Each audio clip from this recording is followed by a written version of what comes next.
Hi there, students. A shrine, a countable noun, and a verb to enshrine.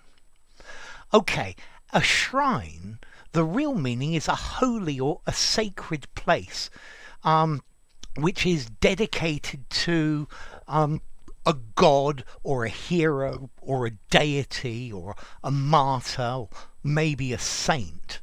Yeah, and there was a little shrine by the road on the way to Santiago de Compostela, for example.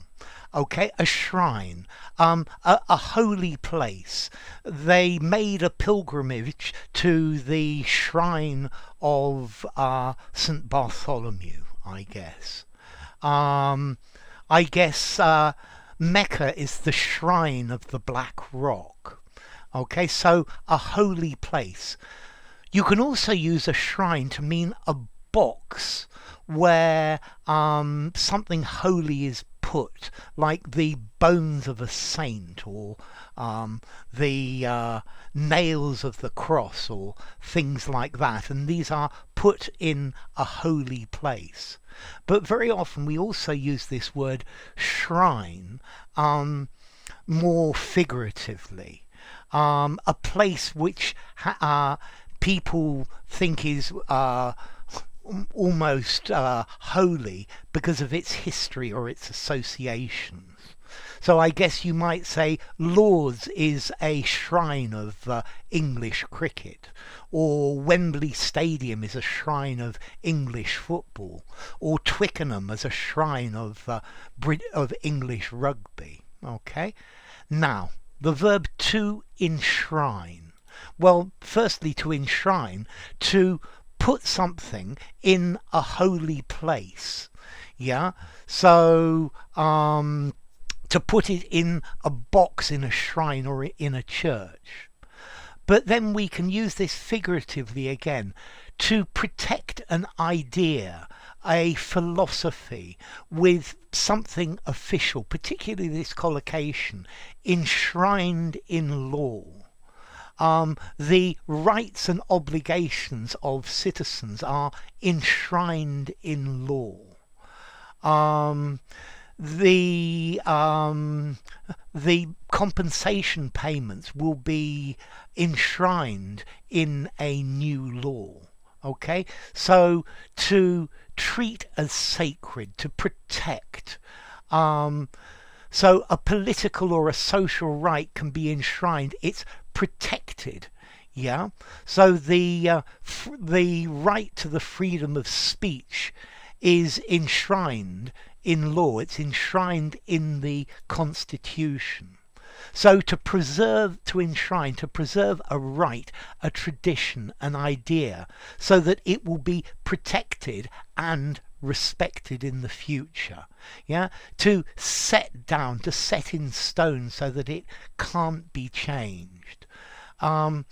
You enshrine an idea so that it's protected by some sort of official mechanism. The objectives of a company are enshrined in its memorandum.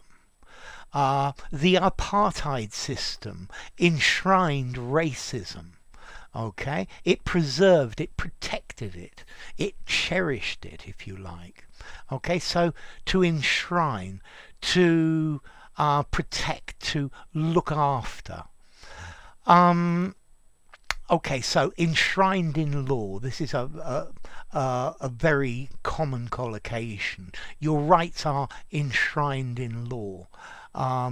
Yeah, it's set in stone. It's enshrined. The way to do this is enshrined in this book. I guess the English language is enshrined in the full Oxford English Dictionary. So, a shrine, a holy place. I think 6 informality, I think you could use that just about anywhere.